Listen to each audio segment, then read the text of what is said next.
Welcome to Texas Tracks and Taps. We are cold down here in Texas, but getting ready to warm you up. My name is John. And I'm Coy. And I'm Graham. Welcome, guys, to another episode of our podcast. Today, we've got a lot to talk about. We actually are going to highlight Rahr and Sons beer, local favorite here in Fort Worth. We're also going to kind of go over an interview that Graham and I did out at the Bendt Distillery back in early November with a local musician by the name of Jacob Furr. And then a couple other things that we're going to wrap up with. But Coy, since you're an expert on beer, I'm going to kick it to you, man. I don't know about expert. I think we're all qualified as much as possible. But thank you. I'll take it. Yes. Let's highlight beer first. We're very beer forward this episode.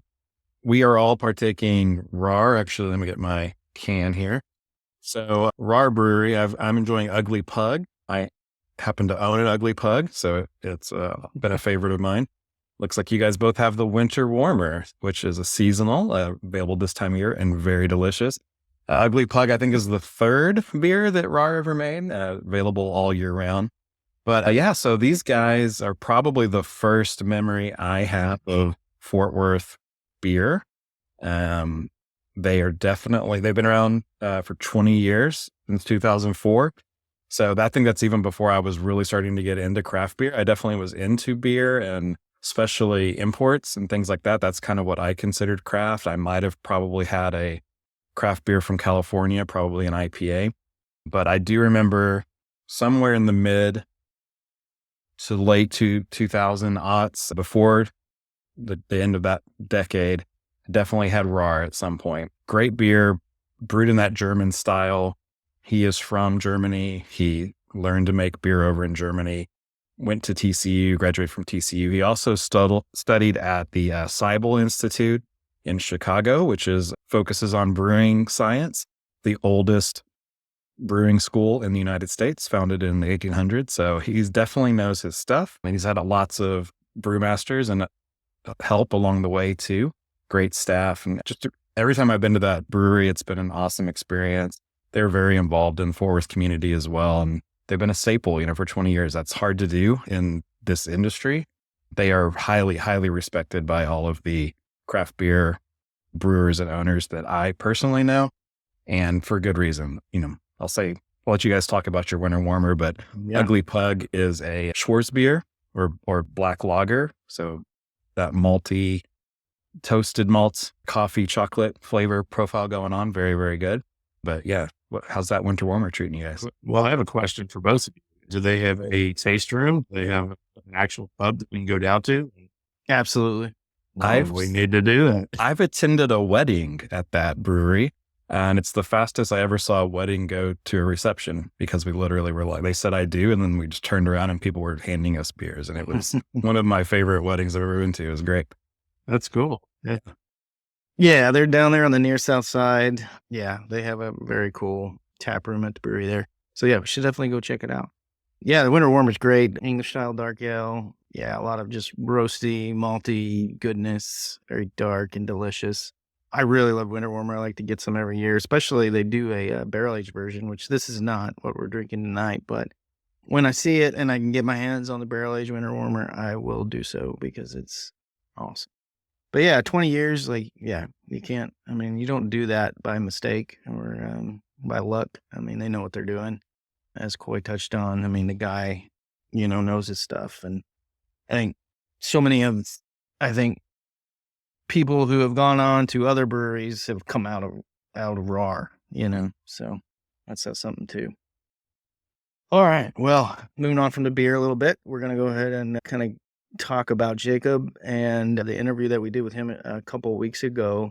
Like John said, we went and saw him before, a couple of days before we interviewed him out at Bendt Distilling, which was a great, little intimate show. And I had a great time out there. But wanted to sit down and kind of just get his thoughts on what he's doing, his music, and kind of the local music scene and all that. So we're just going to kick it now to that interview, and hopefully y'all enjoy watching it and listening to it as much as we enjoyed doing it. Jacob, welcome to the show, and Hello. thanks for being on. Really appreciate you being here, man. Yeah, dude. Thanks for having me. How you doing today?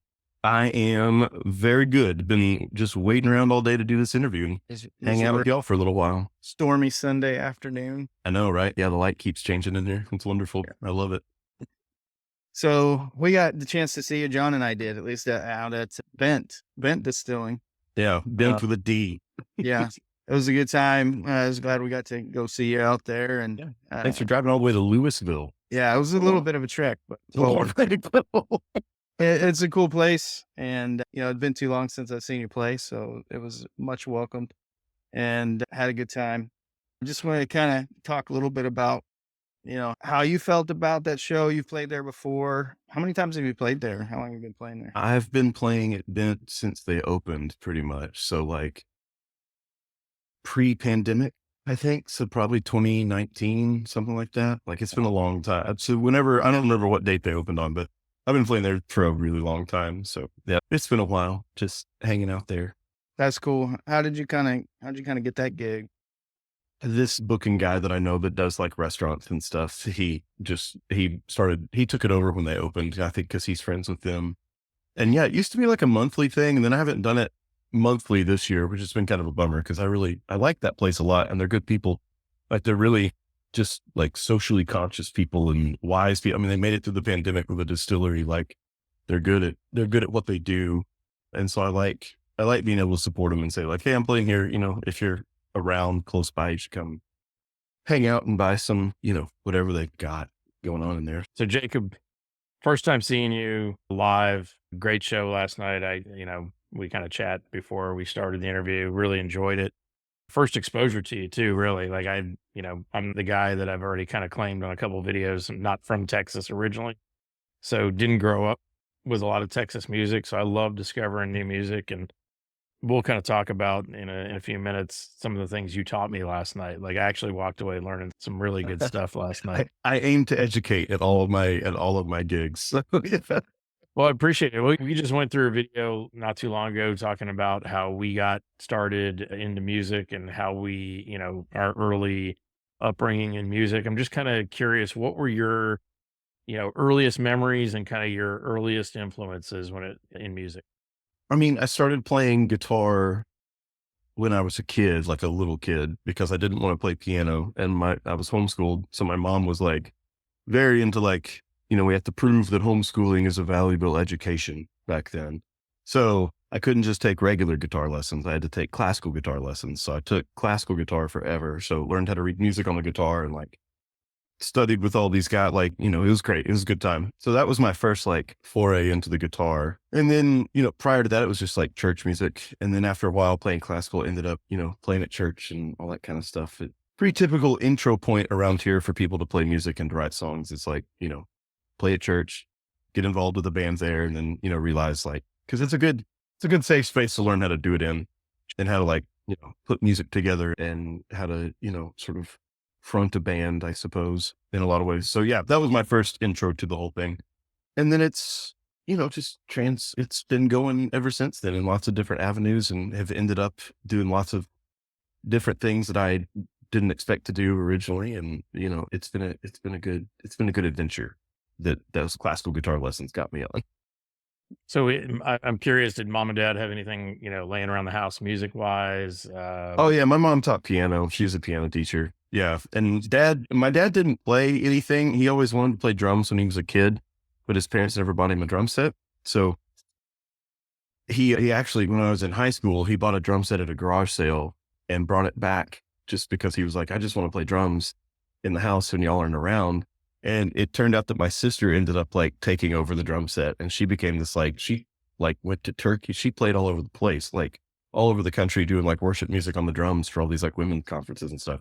So she ended up being like, yeah, she loved playing drums. So she ended up doing that. But her thing was if she's going to play drums, she couldn't just play trap set. She had to learn how to play marching snare. So she learned like all the, like how to read all the music for the drums and everything. Traditional band. Yeah. Super highly educated homeschoolers playing music over here.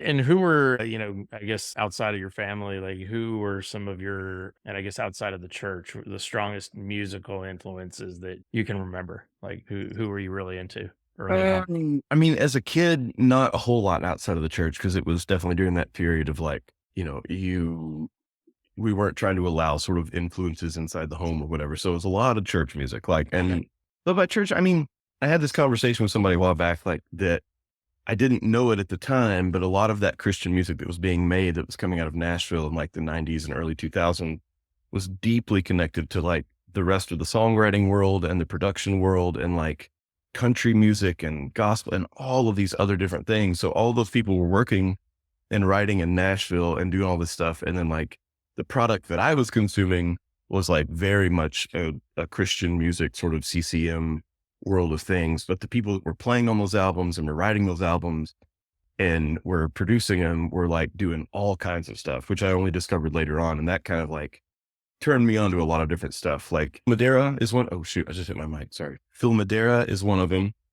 He's a producer, songwriter guy up there that like played with the Rich Mullins, like Ragamuffin Band, Jimmy Abeggs, Buddy Miller, Mark Hurd. There's just a bunch of them that like, once you start diving into that culture of them, you realize like, oh, we didn't know it, but they were, deeply connected to the rest of the world. And so it all started there and then sort of fanned out from connections with those sorts of people into the rest of the world. You mentioned learning how to front a band. So you recently had a full band show at Dan's. Like, tell me a little bit about that. How did that come together? And is it something you plan on doing more of? Yeah, Dan's. I've played Dan's a bunch of times, just like solo or like opening for people or doing song swap stuff. And I've gotten to open for some like incredible people there that, I was really honored to be able to be asked to do that. Like Peter Case and Butch Hancock and like just some really cool stuff. Anyways, but yeah, I wanted to do a band thing there for a while and just hounded the new booking guy until he gave me a band show there. So we did it. I've got like a trio now that's like a rotating drummer and bass player. So like, cause all the guys that I know, they all play with like touring bands and stuff. So they're always busy. So I kind of have to keep doing new stuff with new people. So I had Justin Collins played drums and my friend Paul Douglas played bass. And yeah, we did just a trio show and we had these cats from up there. His name Max Twaddle, Dorian Marsh, and this guy named Ian Ross Cohen. They did like a trio opening, like acoustic guitar. It was very weird and very Denton and very cool. And I loved it. It was just very vibey and yeah, it was rad. They're super cool. So they're into all this like British folk music that I'm into. And that's kind of how I hooked up with them, was through just online, like looking for stuff that sounded like that. And we found each other and I was like, let's play a show together. So hopefully I get to go back and see. I mean, we brought some people in, so who knows? Yeah, that's cool. That's good. So you do think you'll try to do it some more then? Oh yeah, Dan's for sure. And then around here, I don't have any. I'm actually like where I'm sitting at right now. I'm like surrounded by all of my paperwork for trying to book stuff next year because everybody's sort of it's the season to start booking right now, like November before Christmas. So we're all supposed to be sending our emails out right now. So I'm trying to like compile my list. So I don't really have any plans yet for 2025, but I mean, I've got plans, but I don't have anything booked yet. So I'm like, everything's lined out here in front of me right now. So we'll see what happens next year.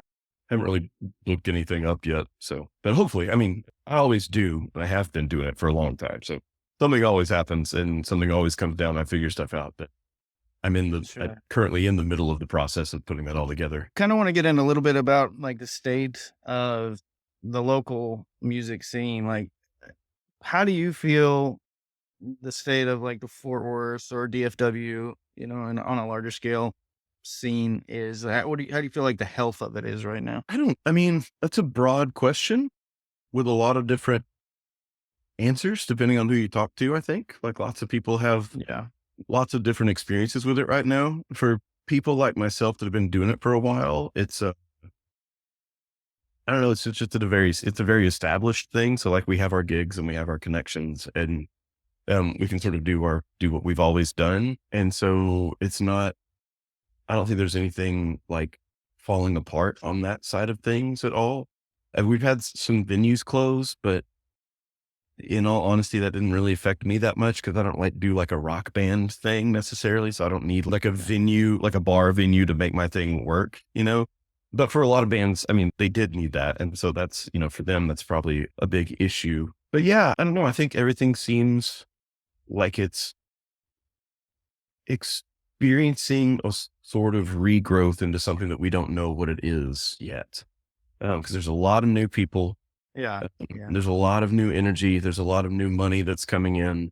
And I don't know if anybody knows where it's going or if it's going to pan out. Like if it's going to work towards, more people coming to shows or what yet. So it can, it's a wide open world. I guess I could say that it's sort of a Wild West situation right now. Right. Well, Jacob, I got a kind of a sidebar question for you. So, obviously you play a lot in the Fort Worth and DFW local music scene. I guess the first question is, have you played in all the other local markets of like Houston and Austin and dove into those? I already know the answer is yes, you've played in some of those, but I guess what's the difference that you see between, here where we're all situated versus some of the other markets, which are, equally vibrant, if not, maybe even. Oh yeah. Like way more established. Like they have a lot of them have a much more like acclaimed scene than Fort Worth does. Like, especially like Austin, obviously. Houston's really similar to Fort Worth in that they have like a really tight local scene, but nobody really knows about it in Houston. Like it's the same thing in Fort Worth where it's like, we have all these people that play and they're all really high quality. And for the past 10 years, we've been trying to figure out like how to expand that audience out from just the same people that come to shows all the time. Like there's this very small group of people in Fort Worth, and there always has, and I've said this forever. There's a small group of people that come to live music in Fort Worth on a regular basis. And those are the only people that come on a regular basis. Nerds like us. Yeah. And I always tell people, it's like, it's like a comic book convention a lot of times. Like, it's like, I'm into this thing for nerdy reasons. You're into this thing for nerdy reasons. Therefore we get together and talk about our nerdy thing that we're into.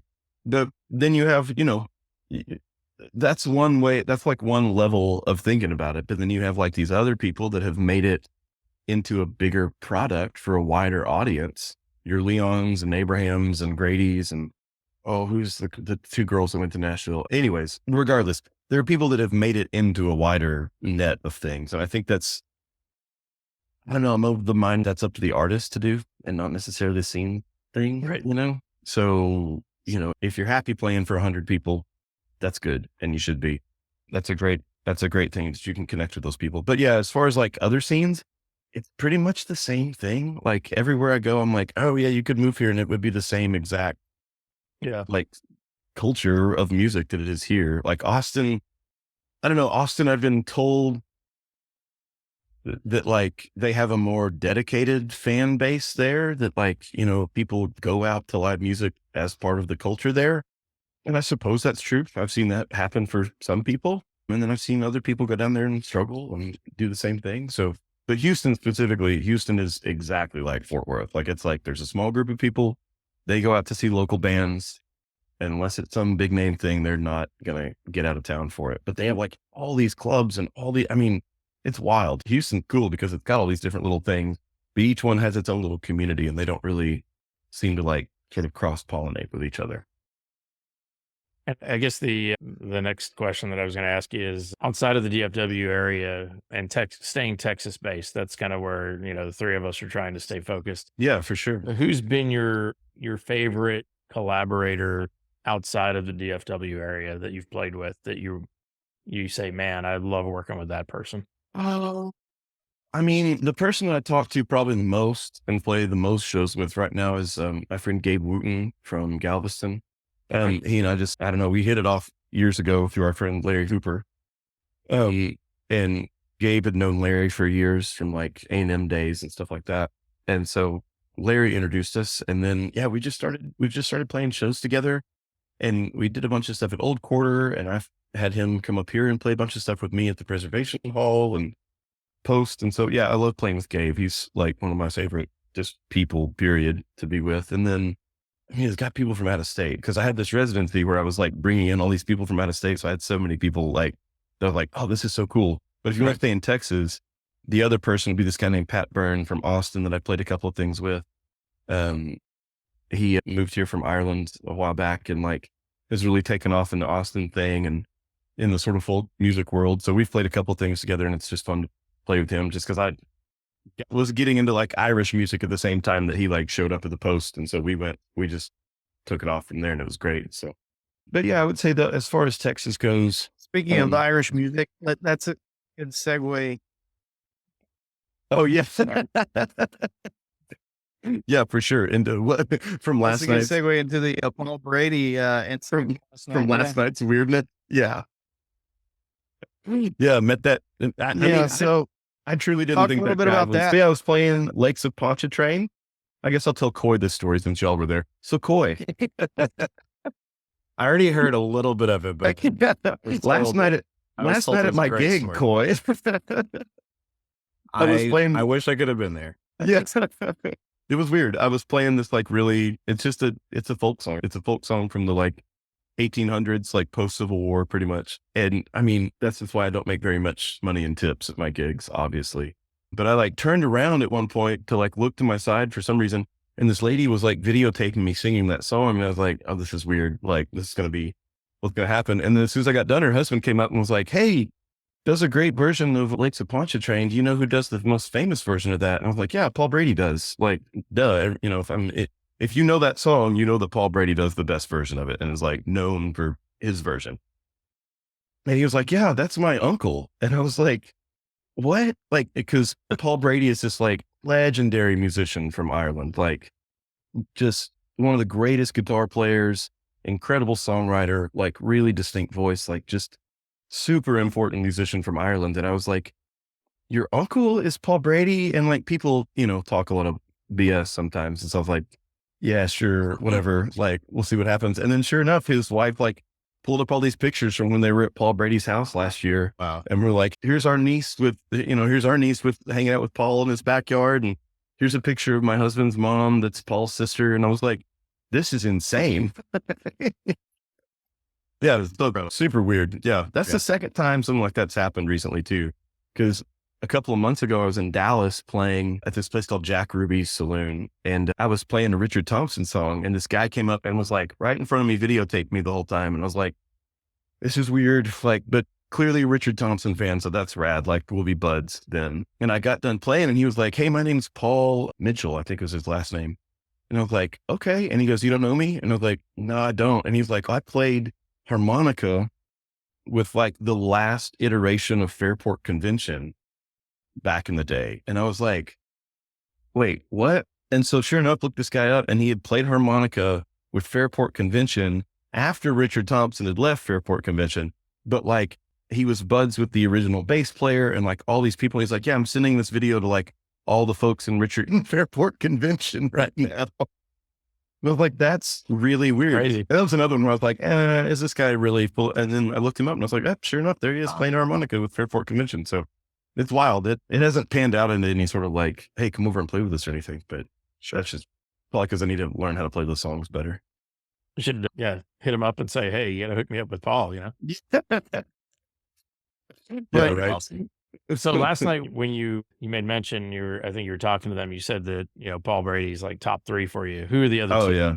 Who are the other two? I mean, currently top 3. Yeah, for sure. I would put, who else have I been listening to a lot of recently? Well, I'm going to have to get out my Spotify or whatever and look at this because It's a hard-hitting question. Well, I can't just think off the top of my head, Like, I don't know. I've been listening to a lot of, like we mentioned earlier, Josh Ritter. Like he just put out a new album the other day. And so I just put that on for the first time. I haven't listened to him in a while, but he's always been one of my top, like people that I love his music. And somebody sent me his new album the other day. I was like, oh yeah, I need to listen to this. And I put it on, loved it. And then it looks like, who else is on here? Just do a lot of Daryl Scott. Do y'all know who Daryl Scott is? Mm-mm. He's like, he wrote some songs for the Dixie Chicks. He wrote It's a Great Day to Be Alive. Like, it's a great day to be alive. Yeah. Like just incredible songwriter, but also phenomenal musician all on his own. So yeah, a lot of that. So put those 3 up there for now. Yeah. Until tomorrow when I listen to somebody else and go, oh yeah, man, I forgot about how much I love this album. I really don't want to hog the questioning here. So if you got all more, good. jump in No, here. But you're good. I've got, I'd be remiss if I didn't mention Prosody. Oh yeah. Did you look it up? Well, I meant to look the word up to make sure I wasn't full of it last night, and I forgot to do that.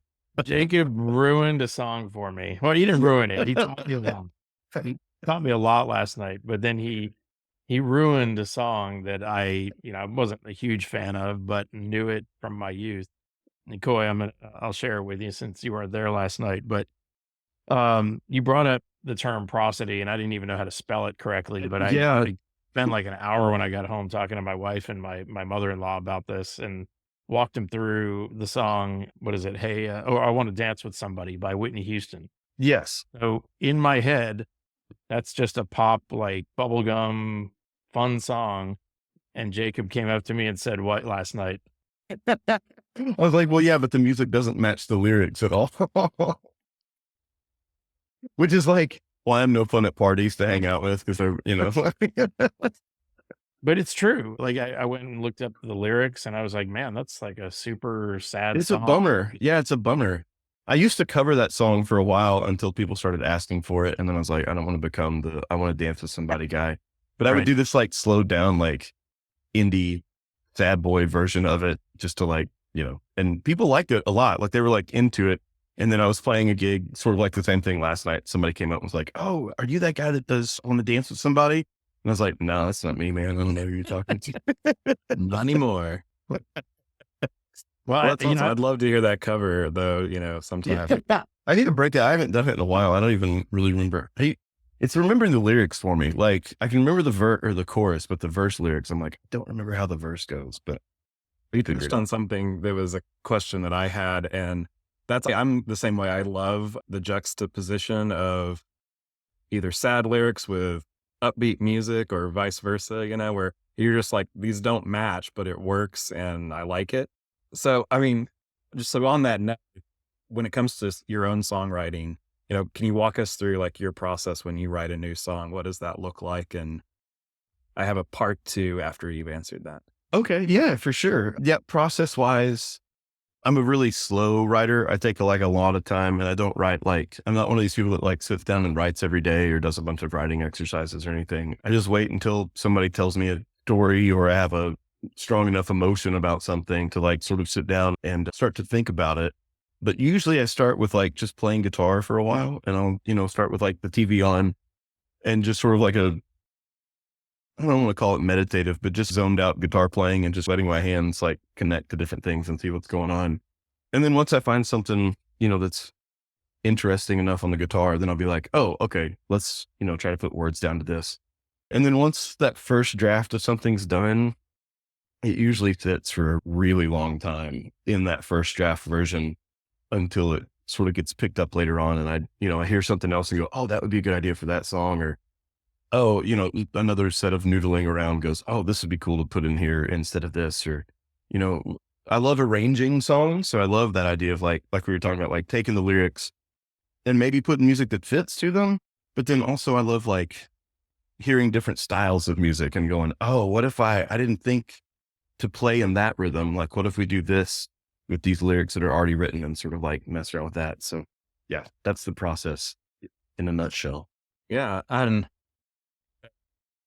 this isn't my part 2, but it made me think of when are you done? Cause I get into like a mode where I'm always fiddling or tweaking, and I seem to have just a lot of unfinished things. And it's hard to get to that point of like, just, hey, this is done. It needs to be finished. I got to walk away. Yeah. I mean, I see the guitar, so I don't think they're done because they're like living entities in themselves anyways. Like the songs, they sort of exist on their own outside of me. Like the only thing they needed me for was the translation into the real world. And then beyond that, they take on their own life and do their own thing. So I don't know, like I've got songs now that I wrote forever ago that I can come back to and be like, oh, this would be a cool little musical idea to do here. And I think that's part of why I like playing music, is that sense of curiosity and addition to things. So I don't see that as a negative, like that something never feels finished. Like, yeah. And as far as recording it goes, when you're recording a song, you're just taking a little picture of it in that moment anyways. Like, So why, why stress about, oh, it's got to be this, it's got to be this. Like, make it as good as you can. But then at the end of the day, you just kind of go, yeah, that was good. We're done. That felt right. Yeah. Now let's move on to the next thing, So that's my take on that. Trust your gut, trust your instincts. Yeah. Yeah. If it feels done, then it's done. If it doesn't feel done, if you're working on a deadline, right? Like, do you need to get an album out? Yeah. Like, okay, just knock it out real quick and see what happens. You can always re-record it, And then my actual part 2. So with all that in mind, what's your favorite song you've written, or one that means the most? That's probably a really difficult question. Woof. Yeah, that's a toughie. I don't know. I have so many that I like. This sounds like a brag. It's not a brag, but I have a lot that I've forgotten how to play just for like personal reasons. I've set them aside or whatever. And then I'll go back to them and be like, that was really good. But I think the one that I never stop playing is a song called Branches. Like, I always play Branches every time I play a show. That's like my favorite song that I don't know if it's my favorite one that I've ever done. It means the most to me. It's my favorite it's my favorite. Let's just say it. Yeah. Just thinking out loud. Yeah. I love that song, Branches. But then I have other ones that I'm like, I really like a song called O Phantom that I wrote. That is like, I don't know. I felt like I nailed all the imagery in that one. And I love the guitar part for that one. Like, that's my thing. It's like, I love a really good guitar part. So like, if it's one that's straightforward, I'm like, yeah, it's a good song. It works, whatever. But if it's got a cool guitar part and I come back to it and go, oh, it's fun to play. Like, that's my new favorite one, in that moment. Busted out on Paso last night, which I did. really appreciate. Yeah. That's You on got to my ask for that one. That's not one that I usually play. That's a deep cut. Like, you got to know it. It was the first one I listened to. Thanks. Yeah. You got to tune the guitar weird for that one too. So it's like, and that's another one that, like, if I showed you on the guitar, like how it works, I'm like, this is why I love this. Cause it's this shape that just like moves around and does all these different things. And yeah, I love that song. Very cool. Fort Worth Songwriters Fest. Let's talk about that a little bit. Like, how did you get involved with it, and kind of what's the impetus behind it? Well, the impetus behind it from my perspective, because I'm not like one of the organizers or anything, but from what I can see from the outside, sort of looking in, is that it appears to be an attempt to connect us as a Fort Worth like songwriter scene. Cause that's like a thing now, that you can be like a songwriter and play these songwriter festivals all over the place, is to connect that and this group of people that do this to a wider audience of people outside of Fort Worth. So, cause there's songwriter festivals all over the place. Like they're popping up, everywhere. They had one in Dripping Springs recently. Like, okay. Yeah. And then they've got, like Corpus Christi has one, and there's a couple in Florida.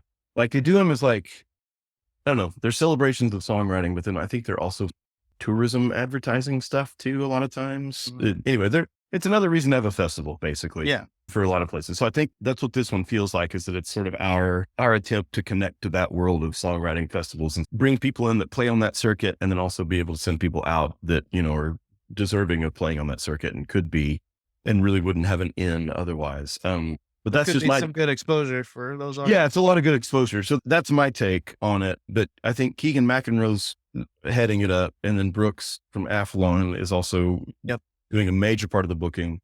And then, but they've also got the library involved as well. So Amplify 817 is part of it now. So I think there's an educational element to it that's going on, just because the library is involved in it. Like, I'm teaching my son, like, music theory on Sunday, but they're also doing like an open song circle every day. So they're having, like, out in the courtyard, they're just doing like a all day long open mic. Like, anybody can come and hang out and play song. You don't have to be involved in the festival, so it's a very like community oriented thing, which is not something that happens at these other festivals. Like, so yeah, it seems like a good thing all around. I'm excited for it and see how it goes. So, and this is going to be the first one, right? This is the first one, the inaugural one. Yeah. And they're doing it at the Preservation Hall, the Southside Preservation Hall, which has become the last stand for solo singer-songwriters in Fort Worth after the Post closed. And like, we've got other places, Cicada and all that kind of stuff, they do it. But like, as far as listening room vibes go, the Preservation Hall is sort of like the final place where everything's sort of landed at, which is great in my opinion. I think it should have been that all along, honestly, because it's a nonprofit, it's volunteer run, it's a beautiful little space, it's a community space. Like, it's my favorite. And I am ashamed that I didn't use it prior to prior to the post closing all these other places. Cause it works wonderfully. And the people that run it are great. And yeah, I love it. So. Well, that's great. I haven't actually been there, but I'm looking forward to getting out there Sunday. Yeah, it'll be good. Songwriters. Did they email y'all back about volunteering over there? I haven't seen an email come back yet. I assume, Okay.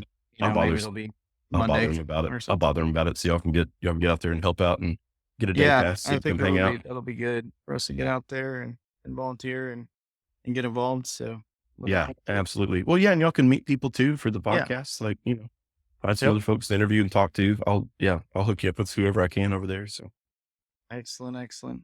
All right. Anybody Jacob, have anything else before we wrap Well, I up? was gonna. Is there anything, any upcoming projects, anything that you're working on that you kind of want to just let the listeners kind of in on? I mean, yeah and no, kind of ish. Like everything's sort of fluid right now for 2025. So I recorded this like solo album last year Mhm. and like finally got the artwork for it. And, but it's some older songs of mine that have already been released, but I did them again at Niles City, like with just me and an acoustic guitar.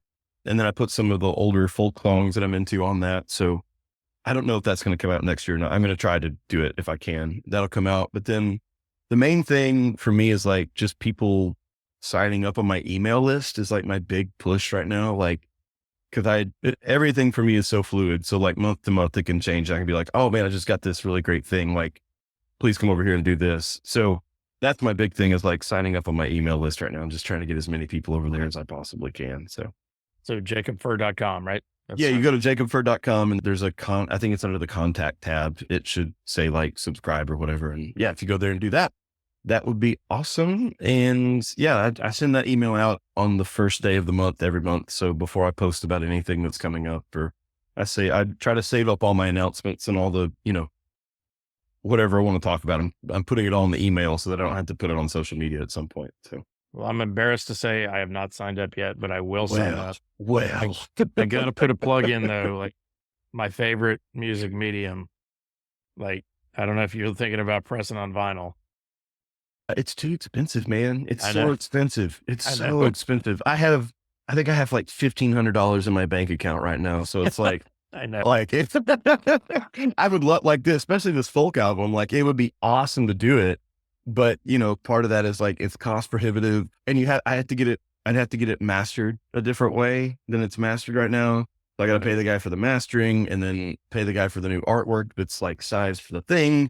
And it's just it's It's a whole only money. process. Yeah, it's only money. Yeah, yeah. But here, I'll meet you here. If I do get enough people signed up on the email list, then I can start a crowdfunding campaign or Patreon and start making enough money to where that stuff There will you be go. financially feasible for me to do. That's But what I need. as of right now, playing for, a couple $100 at the local distillery is not enough to pay for vinyl. So That Just actually, sign up on that actually Jacob reminds Furr. me of a question I did want to ask about just, I know you teach guitar lessons. Are you doing anything else now as far as like, a job? oh no. Yeah. I just teach guitar and play. Yeah. That's all I do. So, and prior to the pandemic, cause that opened up, I got that job teaching guitar in August of 2020. So, and that's the first job, quote unquote, that I've had since 2013, I think, maybe 2013-ish. So it's been, I've only been playing music this entire time and like working with music and teaching music and all that kind of stuff. So, yeah. So follow up on that. Could you feasibly, because my whole thing is, I think it's tragic, I guess, in a way that a lot of artists, they have to, work multiple jobs just to support, actually doing what they love, which is writing and playing music for people. Yeah. If you weren't teaching guitar lessons and you didn't choose to do that, could you support yourself on just playing music? Yeah, I mean, I did for a while. I don't think post pandemic you can necessarily, just because everything's gotten like so much more expensive. Oh yeah. But I've also gotten really used to having like higher income. So like I bought a car because I, had a job that was like stable and I get paid X amount of dollars every month. And so I could get a car loan finally, so Right. in the past I was paying cash for beaters and Right. had no car payment and my insurance was like $50 a month. And so my overhead was like so low that, yeah, you could get by playing gigs on the weekend because all you had to do was pay rent, and have a roommate and play music, with the roommate or whatever. So that's doable. I mean, it's doable. I don't think you can build like a big career out of doing that. I think you can build a very solid $50,000 a year career out of doing that. And if that's good enough for you and you can live on that, then, absolutely. It's totally doable. Like, it's not hard to even do that. Like, it took me forever to figure out how to do it, but I know people that have gotten that within a year of playing professionally. Okay. So yeah, sort of behind the curtains look there. Yeah. You can make 50K playing music play music solo on patios every year. Yeah. Like, no problem. And that's pre-taxes, obviously. Post-taxes, you're down to about 40, whatever. So if you can live on that, yeah, you can do it totally. But you have to figure out, and I think a lot of people in my similar situation right now are like trying to figure out, like, how do you level up out of that situation? Like, it's doable. And that used to be like good enough prior to 2020. And now it's like, yeah, you can't really afford a whole lot of life on 50 a year anymore. So, you can do it. I mean, you can do it, but it's not super comfortable. So yeah. So I like teaching guitar because it takes care of all of my overhead bills and I don't have to worry about anything. And I just, let that ride the way it is. How many So, students The do you Spotify checks are not large enough. I mean, okay, here's the deal. I don't know yet, like, because they just did this new payment thing, right? Oh, did they? But then they messed with the algorithm. Sorry, if y'all need to go, like, I don't want to. Oh, you're good. I told you I Yeah, could no. talk forever about anything that you like. So the Spotify thing, at the beginning of this year, they changed the way that they pay out, right, to everybody. So it was like, if you don't make 1,000 streams, you don't make any money on this thing, right? But at the same time, which pissed everybody off, including me, I was furious about it and still am. I hate Spotify. I wish the place would burn to the ground. Like, Right. evilest corporation other than like Amazon right now on the face of the planet. I hate Ticketmaster? Spotify. You probably throw Ticketmaster in there. Yeah, Ticketmaster. Yeah, any of them. Just burn them all. I don't care. But the thing that I've noticed this year about Spotify is that the algorithm has changed as well. And so I released this album last September. So not this September, but like September 2023. Return. Yeah, Return. And the song Take Care on that, like when I released it, it was like, okay, I think I had like 50 pre-saves of the album, which last year was the thing to do. And now this year it's not the thing to do. I don't know, whatever. It's all messed up. But point being, that song has more streams than anything else that I've ever done ever over the past year. And it just keeps getting picked up in all these like streaming radio stations and like suggested for you things. So I don't know, like I think I'm up to like almost 20,000 streams on that song right now. For the year, Congratulations. it's not even that big of a number. It's big a number for me because I've never done anything. So I don't know what that check is going to look like. It will be in the like $100 range, but it will be more than I've ever made on Spotify before. Wow. And so, but there's some people, I mean, there's all kinds of gimmicks out there. There's people right now that like, you can pay for an ad on Instagram to just link to your Spotify song and just leave that ad running for 6 months. And just every month it just keeps going. And I mean, I'm talking people that don't play shows as solo songwriters, like that have these things out and they've got one song out and they have like 8,000 monthly listeners on their Spotify. And I've only got 1,000. So if I've got 1,000 and I've got, 20,000 streams and stuff, if you've got 8,000, that's insane. So it's all a numbers game. I don't even know how it all works. There was a guy it's all who just got insane. arrested for scamming Spotify. I don't know if you Yeah, heard. because he was putting up like fake AI songs and stuff. Yeah. And I'm talking like even in like the real world though, like if you have a song that you actually wrote and recorded and put it on there, you can just run ads to push people to your Spotify and bump your numbers up like crazy. Yeah. But I don't know. It's wild. So yeah. And then I veer off into like what's reality and what isn't reality from there. So it doesn't matter. But Spotify check, I'm fascinated to see what this year's check will be based on that 20,000 stream, because I've never had that before. And I'm like, okay, I mean, it's going to be a couple $100, maybe $100. I don't know what it's going to be, but that will be more than I've ever done before. So who knows, we'll see what happens. It'd be great to Fingers make crossed it's high. millions of dollars on Spotify. Yeah, I'm gonna have a great big old massive hit. This middle-aged bearded guy playing sad folk songs. Yeah, it's my time, y'all. No, that's great though. It's good. That's good. You're getting the hits though and the streams on there. I mean, Yeah, I mean, and all over the world too. I don't know how it works. It's fascinating to watch happen. I don't know who any of the people are. I can't contact them, but Right. according to the app, it's happening. So I'm like, oh, cool. Yeah, you just gotta trust that it's Yeah. real people. Jacob Furr, international superstar. We're I did grateful meet for a guy- your time. I did meet a guy from Sweden the other day that put my song on his playlist, and he sent me a message and was like, "Hey man, I've been listening to this song a bunch." I was like, "Oh, that's rad, cool. Can I please come play in Sweden? Let him stay at your house." Yeah. There's a lot of good music in Sweden. There's a ton of stuff over there. So. All right. Well, I think that's probably enough. We've taken enough of your time. Well, thanks for listening to me ramble. Sorry, I have a lot of thoughts. No, that's fine, man. That's what we're here for. That's what we're here for. Get your thoughts. So yeah, thanks again, Jacob. Well, thanks for having me. It was nice to meet you, John and Coy. Yeah. Nice to meet you, Jacob. Hope Yeah. to see you this weekend at the Songwriters Festival. Yeah, I'll be there on Sunday I think I play at 5. I teach a lesson at 10:30, so it'll be a long day. It'll be good. And Prosody kids. I'll Look it yeah. up. And Jacob I will look it up. I don't think it's actually a word. I think I might have made that word up. Maybe I'm spelling it wrong. I don't know. I mean, it seemed logical. Made sense to us. Like a real word, so we bought it. Thanks for having me. It was nice to meet y'all. Yeah. Thank you. All right, man. Enjoy the rest of your afternoon. Okie dokie. Y'all too. We'll see you later. All right. Good to bye. see you, Jacob. Bye-bye. Thanks.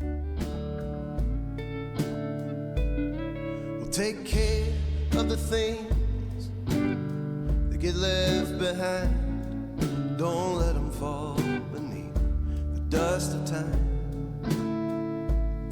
'Cause the darkness comes without, the darkness comes within, and it'll try to take everything you've been given. And take care of the dreams that grow in your mind. Give them water, set them out in the sunlight. 'Cause the darkness comes without, the darkness comes within, and it'll try to take everything you've been given. So take care, take care, take care.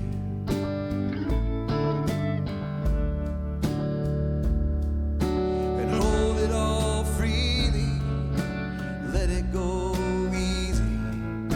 The open hand is ready to receive.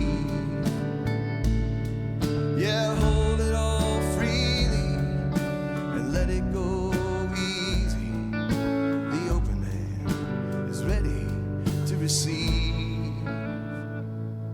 And take care of the well that's in your heart. Draw deeply on its waters, but don't let down your guard. 'Cause the darkness comes without, the darkness comes within, and it'll try to take everything. All right. Hope everybody enjoyed that interview with Jacob. I certainly enjoyed being introduced to him. So, Graham, thanks so much for getting that set up. He's just such a nice, down-to-earth guy, a singer-songwriter that's local here to the Dallas-Fort Worth area. And I hope you enjoyed the stories about how he taught me quite a bit about songwriting. He taught me about prosody and ruining that Whitney Houston song. So really enjoyed meeting him, and definitely a fan now. I've actually been following him for the past few weeks on social media, just looking up all of his videos on YouTube. So great dude, man. So thanks, Graham. Appreciate you. Yeah, absolutely. Yeah. Love Jacob. And, I meant to kind of say this at the beginning, but he's been doing this a long time now. Yep. Probably started, if I'm not mistaken, playing gigs and stuff. And, maybe 2000, mid to late 2000s. So, going on a couple of decades now. Didn't release his first full-length album until 2014, Trails and Traces, it's a great album. Like, I love it. And Still probably my favorite record of his, although his newest one is very, very good as well. I think his newest one definitely shows a lot of growth as far as, the maturing in the songwriting, that he's experienced over the years. And yeah, it's fantastic. And like you said, just a great dude, just a really cool guy, down to earth and easy to talk to, and loves to talk music. So I really appreciate him being on the show. So thank you again, Jacob, for joining us. And yeah, I'm going to kick it to Coy now to kind of tease our next episode. Yeah. Jacob and Rahr, two Fort Worth institutions, the last years or so.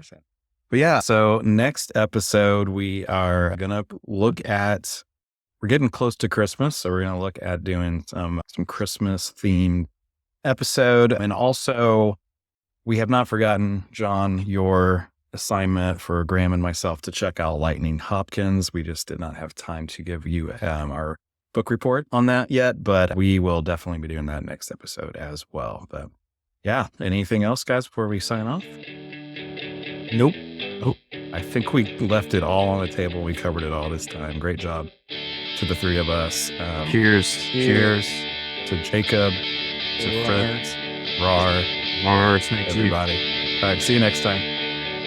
Bye. Bye.